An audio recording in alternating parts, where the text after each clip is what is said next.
अब हम आ जाते हैं अगले आर्टिलरी पे। आर्टिलरी में जो मेन है आर्टिलरी हमारी होती है तोप।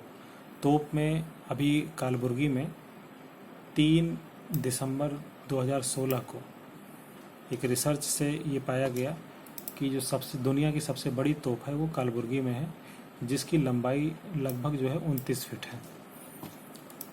इसको 3 जो रिसर्च स्कॉलर्स हैं उन्होंने ये खोज निकाला है।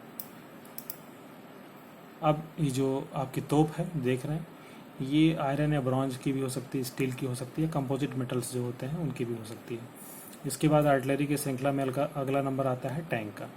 टैंक जो है वो एक आर्मर्ड फाइटिंग व्हीकल्स हैं, यानी कि वो बिल्कुल माउंटेड होते हैं एक लोहे की चद्दर से, और उसके अंदर आप बैठ के फायर कर सकते हैं। उसमें तोप लगी होती है और गन्स भी लगी होती हैं, आप बम भी हथगोले भी फेंक सकते हैं जगह जगह पे। और ये किसी भी प्रकार की भूमि पर उबड़ खाबड़ पे सीधे साधे पे सिंपल पे भी वो चल सकता है। और आप देखेंगे कि जो सेकंड वर्ल्ड वार था उसमें टैंकों की भूमिका बहुत ज़्यादा थी युद्ध के मैदान में। लैंड माइंस हैं बेसिकली टैंकों के लिए यूज़ की जाती हैं, उसको एंटी टैंक माइंस भी आती हैं। ये बेसिकली प्रेशर की वजह से फटती हैं। माइंस जो है ज़मीन पर या ज़मीन के अंदर डाल दी जाती हैं, जिसके ऊपर जब भी कोई गाड़ी या कोई टैंक या कोई व्यक्ति जाता है और उसका जो पैर पड़ता है या फिर टैंक का पहिया पड़ गया तो उसके प्रेशर से जो दबाव होता है उसी से जो है वो लैंड माइंस विस्फोट करती हैं। अगला जो आर्टिलरी में आते हैं वो है रॉकेट और मिसाइल। रॉकेट और मिसाइल ये दोनों देखने और सुनने में एक जैसे लगते हैं, परंतु इसमें जो मूल जो अंतर है कि रॉकेट जो होता है, पहली चीज़ तो उसका जो प्रोपेलेंट होता है उसके अंदर नहीं होता, वो किसी न किसी बेस से जो है वो ट्रांसमिट किया जाता है और वो एक ट्रेजेक्ट्री बना के चला जाता है और वो अनगाइडेड होता है। एक बार अगर छोड़ दिया गया तो रॉकेट को आप दोबारा मोड़ नहीं सकते, वो जहाँ पे जिस टारगेट पर आपने छोड़ा है वो उसी टारगेट पे जाके स्ट्राइक कर देगा। अब इसका जो है आप स्टेबल ऑब्जेक्ट भी हो सकता है जहाँ से लॉन्च किया जाए, मूविंग ऑब्जेक्ट भी हो सकता है, या किसी आप शिप से कर सकते हैं।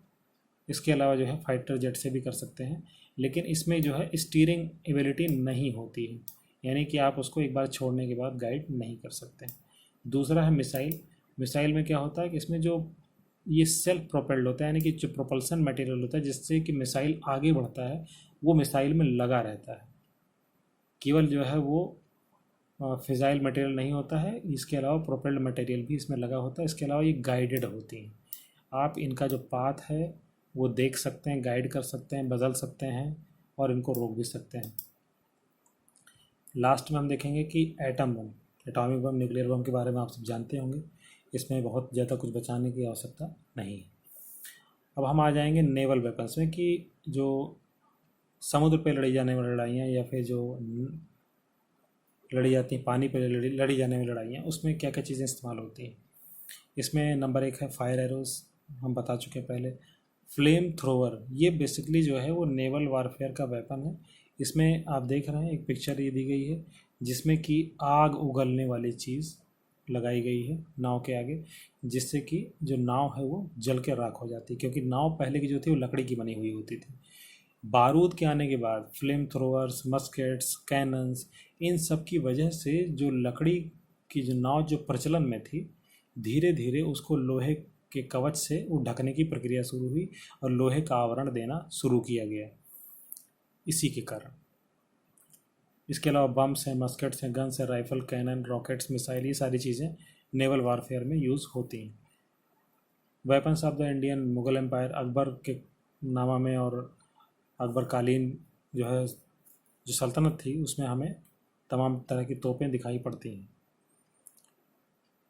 जो आपका आधुनिक जो रॉकेट है उसका जो निर्माण है वो हैदर अली और टीपू सुल्तान ने मैसूर में किया था, और ये अंग्रेज़ों के खिलाफ पहली बार किया गया दुनिया में, यानी कि जो रॉकेट का जो निर्माता है वो भारत है, और भारत में ये टीपू सुल्तान द्वारा सबसे पहले बनाई गई थी। हैदर अली और टीपू सुल्तान ने ही इसका इस्तेमाल किया था अंग्रेज़ों के खिलाफ।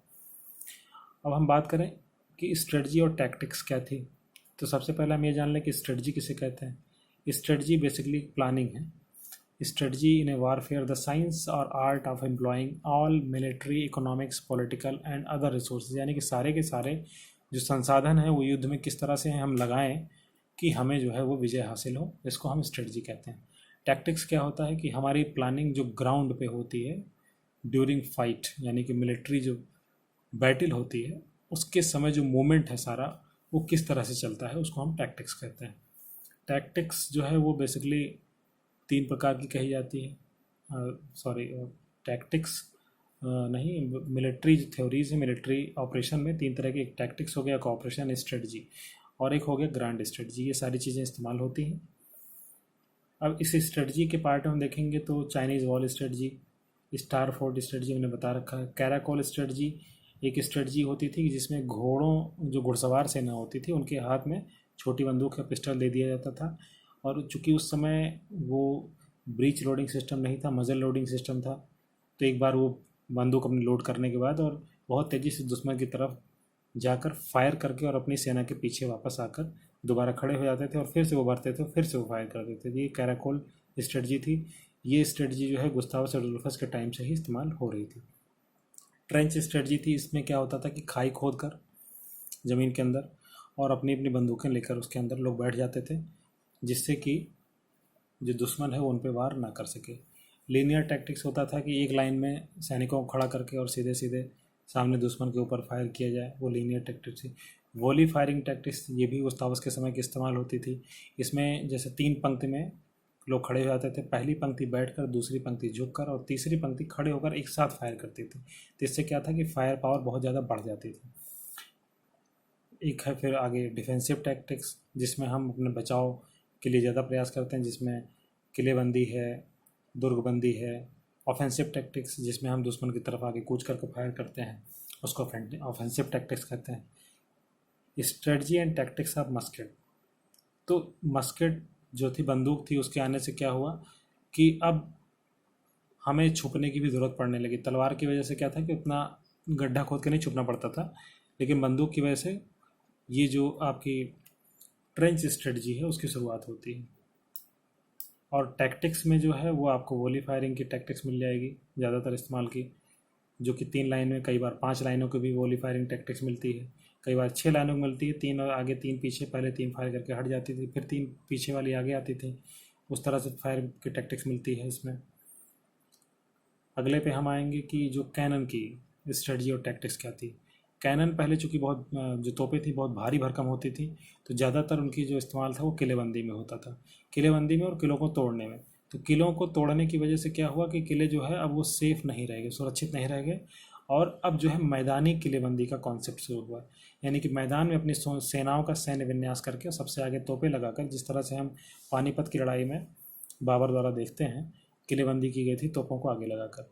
तो एक तो किलेबंदी की जो स्ट्रेटजी है उसमें किया जाता था, और इसकी टैक्टिक्स ये थी कि इसमें जो है सबसे पहले तोपों से फायर करके और दुश्मन की सेना को ज़्यादा से ज़्यादा हताश कर दिया जाता था और ज़्यादा से ज़्यादा घायल हो जाते थे, ताकि जो है वो जल्दी से जल्दी लड़ाई हार जाए।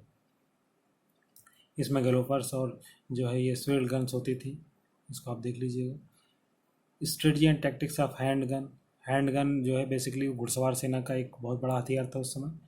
ये फ्लिंट लॉक पिस्टल के रूप में चलती थी और एक वॉली फायर टैक्टिक्स के रूप में इस्तेमाल होती थी।